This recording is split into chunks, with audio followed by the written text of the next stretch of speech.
Hello, everybody, and welcome to Level the Field Leadership. My name is Dr. Rachel Gallardo, and as always, I'm very happy that you have decided to tune in for today. Hopefully, this will be time well spent. You'll find value and that you will learn a little bit of information that maybe you can apply to your work environment to help you grow as a leader. I do believe that workplace burnout is real, and anything we can do to help reduce burnout and fatigue in our leadership roles is going to positively impact us. It's going to help our teams. It's just going to, all of the things are going to get better. For those of you that are new, I do post a new episode on the second and the fourth Tuesday of every month. So for those of you who are not new, thank you for coming back. Thank you for putting me in your eardrums on a regular basis. And just more importantly, thank you for choosing to grow as a leader and not remain stagnant.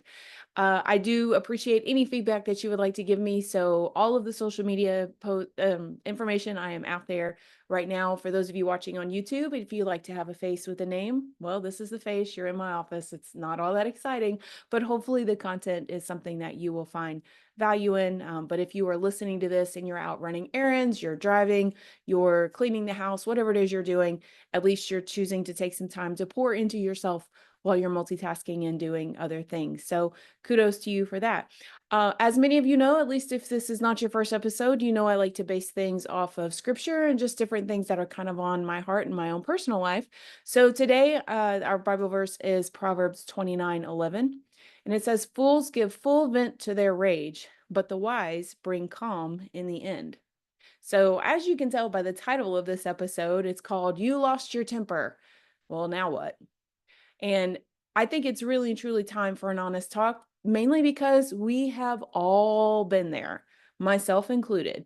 So things were going along. All of a sudden, you were blindsided by an event, a comment, a situation that you did not expect. And like our verse says, you acted foolishly. I've done it. I have acted foolishly, right? So you lost your temper, you yelled at these people, or maybe you made some sort of sarcastic comment because you wanted to hurt the person that also hurt you, right?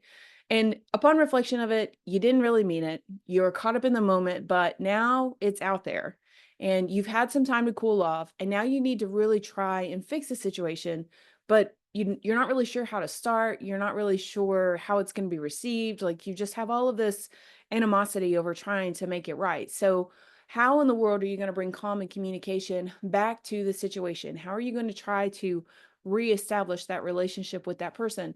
I mean, truth be told, as a song goes, there's a line in a song that I really like. It says, "Once the paper is crumpled up, it can't be perfect again," and there's a lot of truth to that. So once you kind of fire those emotional missiles at somebody else, they don't always fully recover. But if you can at least try to make amends with the individual and at least show them that you are sincere about your apology and that, hopefully they can find it in your heart to realize, okay, they're human, I'm human, people make mistakes, let's move on. Then we want to try to do that as much as we possibly can. But if you're the person that kind of lost it, and as leaders, if that's you, you definitely should be working to make amends with the people on your team. We never want to lose our cool as a leader because they're looking to us to be the example, and we should be setting the tone for our teams. We should be setting the example for what we will and will not do in our work environment. And if we're not willing to go back and say, okay, we need to talk about this, then how can we really and truly expect anybody else to do it too? Okay. So as we walk through this journey of, okay, I lost my temper, I need to fix it. What do? There are 4 steps that I want for you to consider as we walk through this process of making amends when you know you messed up. So first and foremost, whenever you know that you've had this huge blow up, you've just, lost your mind for lack of a better words, the first thing I want for you to do is to take a pause. And the reason why it's important to kind of take a pause is because you need to step away from the situation, even if it's just for a few moments to completely cool down. So if you try to approach this person in the same headspace that you left them in, you're going to make the situation worse. So when you get angry, your body is in fight or flight mode, right? Like your amygdala is in overdrive. Your brain's main purpose is to keep you safe. And so in that element of keeping you safe, it's going to do whatever it has to do to get you away from the situation. Your sympathetic nervous system is going to be activated, your blood is going to be racing, your body's breaking down sugar because it thinks, from a from an evolutionary standpoint that we have to go fight the big animal that's outside of the cave, right? And for you to really be able to talk to somebody, you've got to do this with a clear mind. So you've got to work on calming your mind. You've got to work on calming down your nervous system. So instead of your sympathetic nervous system being activated, we need to get that parasympathetic nervous system to be more activated. That way you're in a cool, calm state that you can really and truly think about the situation holistically, that you're able to kind of examine the issues from multiple perspectives. I mean, I want you to be like Stuart Scott would say from ESPN, I want you to be as cool as the other side of the pillow before you go and talk to this person that you've had this big blow up with. Okay. If you're trying to figure out, okay, well, how do I do that? I'm just so angry. Well, deep breathing can help. Maybe count to 10. I personally, I start listing off colors in my head. So I will go black, white, purple, green, orange, pink, magenta, eggshell, teal, maroon. Like, and I mean, I do a deep dive into all of the different types of colors once, your basic primaries are kind of wiped out. Because if you're really trying to figure out the color of the forest green, like you're really digging deep to try to find something that's going to distract you. And little by little, you're getting your parasympathetic nervous system to kind of take over. If you need to go for a walk, if you need to do some other physical activity to kind of get those endorphins flowing, then go do that. I know that there are people that run that listen to this. You go to the gym, you do yoga, you're very physically active, you go for hikes, you're swimming, whatever that is, go release the tension in some way, shape, or form. Get those endorphins flowing to calm down your nervous system. At a minimum, go listen to some angry music, you know? I personally do have a few rock bands that I will listen to full tilt, loud as possible to just help release the tension, right? Whatever you got to do, then get to it, okay? But I don't want for you to think that you're having to do this alone because believe me, there are plenty of other people that would benefit from releasing this tension. Ultimately, I want you to take a beat and just really disconnect yourself from the situation and don't be that person who, goes back and is like, "Oh, and another thing, or now let me send this additional text message." I mean, and I want to talk to the ladies for a little bit. We are really guilty of doing this and it doesn't work. Like, don't be that and another thing person. You've said it, you've lost your temper. Anything you try to add to it in that moment, you are literally going to make worse. So take a pause, remove yourself from the situation and calm down. So that's item number 1. Item number 2, the very next thing you do after okay, my parasympathetic nervous system is in place, I'm a lot more calm, I can kind of think through the situation. I want for you to then acknowledge your emotion. So I want for you to really and truly reflect on why you became upset and recognize your feelings without judging yourself. So a couple of questions to ask yourself is, okay, why did that person's behavior bother me? Why did that comment make me so upset? Why did this person not, completing this particular thing, even though we had an agreement that they were going to do it? Why did I get so upset over this item? So when you take the time to really acknowledge your emotions and about why you were quote unquote triggered for your reaction, you're actually practicing emotional intelligence. So you're taking that time to really and truly understand yourself holistically about why you're so upset with that particular situation. Admitting you lost your temper and accepting your part in the situation is the very first step in responsibility. So, if you can really and truly wrap your head around why what they said was upsetting, why what they did was bothersome, that's going to be a step in the right direction long term, but also for you dealing with this particular situation now. I think that this is really and truly timely. If you're listening to this in real time, here we are at the end of September. We have federal, state, and local elections that are coming in the next month.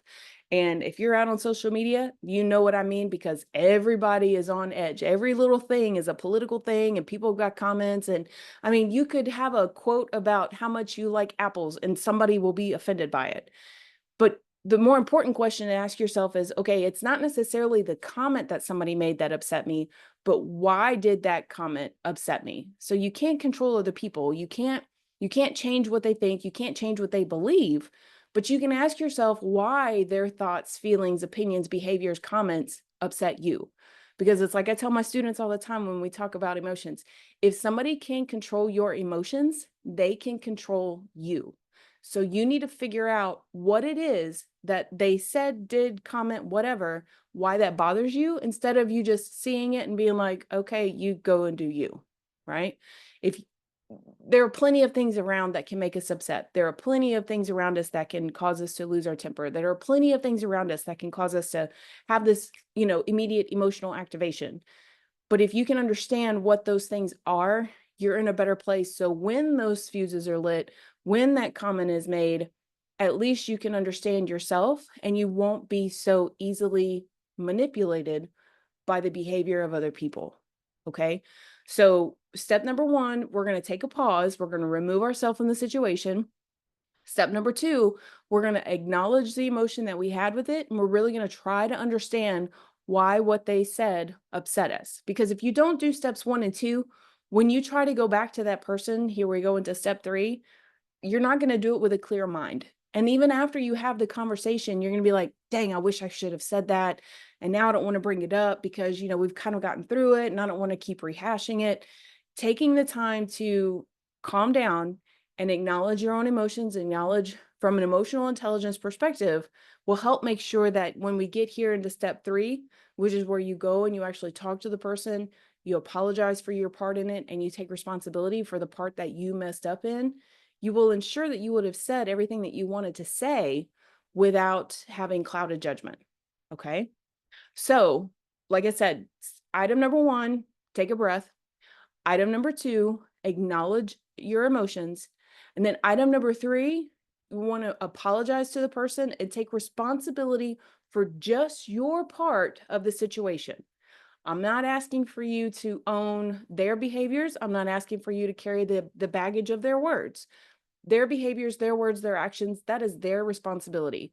But if you go to that person and you know that there were things that you said, or maybe a comment that you made, or, whatever that you really didn't mean, then with full sincerity, apologize for your role in the situation. Okay. Take accountability for your actions and express that your reaction wasn't appropriate. Be fully transparent, be fully authentic, and say, look, I did not mean what I said with this comment. I was angry. I wanted to make you feel the same level of anger that I felt. I said this in an attacking way. I did not mean it. I truly am sorry. Okay. The worst thing that you could possibly do is pretend that nothing happened. So you have this big blow up. You acknowledge your emotions. You know why that you're upset. But then the next time you see that person, you're like, oh, hey, how's it going? That is the absolute worst thing that you can do as a leader. Okay. Acknowledging the issue and saying, look, I know that there was something that went on. We need to take some time to talk about it. It's so important because something did happen, okay? And you need to own your part and start a dialogue to correct the issue. If you decide that you're just going to sweep this under the rug, ignore the huge elephant, the huge emotional elephant that's in the room, then that person is never really and truly going to get over it. And when and if you have another issue that happens in the future, I can promise you they're going to bring up this issue because you never bothered to resolve it the first time. So you got to work to try to resolve it the first time before you can really and truly move on. Now, if for whatever reason they still continue to bring up the past, again, that's their issue, not yours. And a lot of people out there do that, but we're just not going to even go there because I'm not a clinical psychologist. But it's important for you to address the issue, to acknowledge it, to own your part in it. And in episode 55, I did talk about why your team doesn't trust you.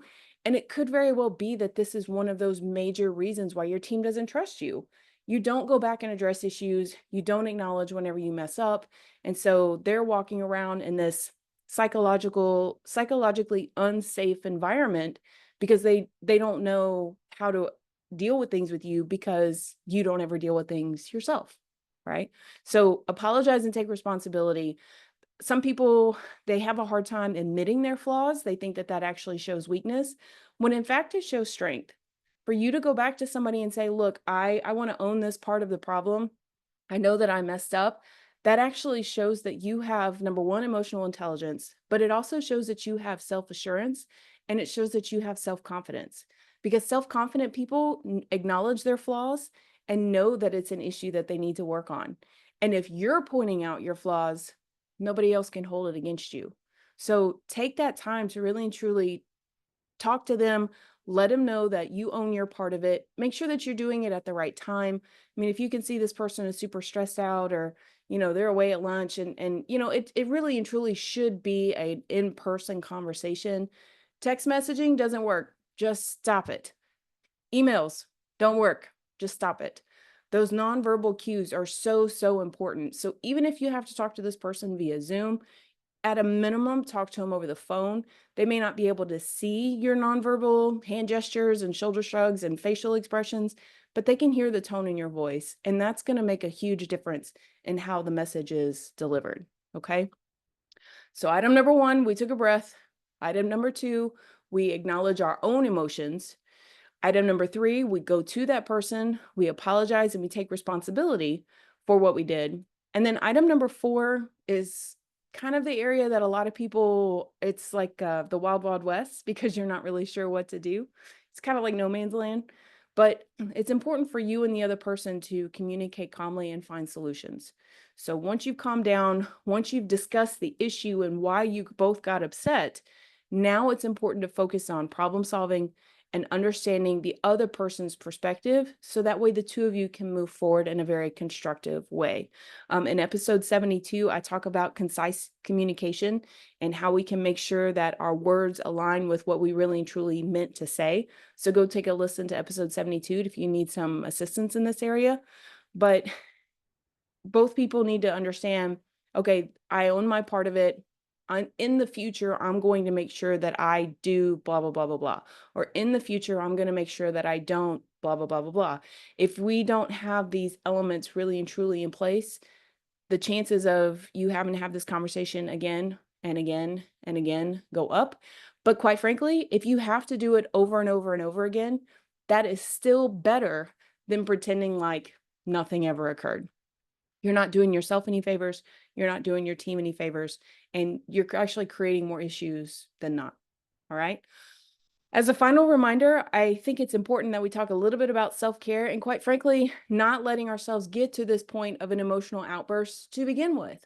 Most of the time, and there's actually research that supports this, if we have an emotional outburst, it's because of something else that is going on. So I want to ask you, are you setting boundaries properly? Do you really and truly keep things at work and home at home? Are you managing your time properly? Are you making sure that you don't overly schedule yourself? Are you allowing yourself to have breaks, to maybe take a 10-minute walk so that way you step away from your desk and you're not quite so overwhelmed, you're not so stressed out? Setting those boundaries emotionally and technically can be super, super helpful in helping to make sure that you're not emotionally stressed, that you're not emotionally overwhelmed. So that way you're not like right on the precipice of a breakdown should somebody make a comment that you don't necessarily agree with. The second thing I want to ask you is, are you getting the right amount of sleep? I can promise you there's nothing else on Amazon or Temu that you need to buy at 11, 12, 1 o'clock in the morning. Like, just stop it. Put the phone away, read a book, go to bed a little earlier, watch a TV show or have a TV show on in the background that you've done 1,000 times, that you've seen 1,000 times, that you don't really have to pay attention to so that way you can go to sleep. Let me tell you, my do not disturb comes on at 9:30. If you text me anything after 9:30, I'm not seeing it until the next morning. Why? Because I don't want to be emotionally bombarded with anything whenever I know that I'm going to be getting ready to go to bed within the next hour. So set those boundaries, guard your sleep with all that you possibly can. And maybe you'll start to see some improvements in that area. Another thing to think about, continue to eat well. What kind of fuel are you putting in your body? You can't run on Doritos and Red Bull alone. Like, we need vitamins, we need minerals, we need, the good foods that we should be putting in our bodies. So let's go back to basic health 101 and make sure that we're eating well so that way we're fueling ourselves with things that we can actually use. It's not a bunch of junk, it's not a bunch of unhealthy fats. So that way there can be a better outcome. And then again, going back to my point that we should be doing with number two, which is acknowledging our emotions. I want for you to really and truly practice emotional intelligence every opportunity that you get.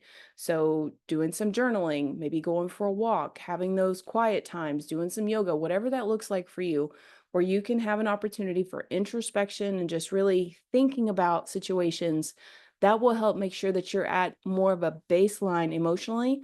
You're not dealing with the peaks and valleys that our emotions can sometimes offer. So that way, if you see somebody and they make a comment, it doesn't really phase you because you're in an emotionally calm state. If you're out there scrolling on social media and somebody says something, you're not flying off the handle. You just see it and you're like, okay, well, that's your opinion. And I keep scrolling, right? So practice these things on a regular basis, and you'll most likely see that you won't have to find yourself going back and doing damage control because you let your emotions get the best of you. So I hope that this has helped somebody. If anything, it's a great reminder for myself. I'm going to have to pin this episode and make sure that I listen to this on a regular basis because, stress can sometimes cause me to kind of lose my mind a little bit too. And I don't want to be that way, right? I don't want to be that kind of leader. So it's important for all of us to kind of go back and reflect on things from time to time. And I hope that this information has been valuable to you. But remember, you are made to be a leader right where you are, wherever you are leading. And I truly believe that this podcast can help you level the field of challenges you face while you walk the journey of leadership. Please take care of yourself, take care of your team. You can 1000% do this. And until next time.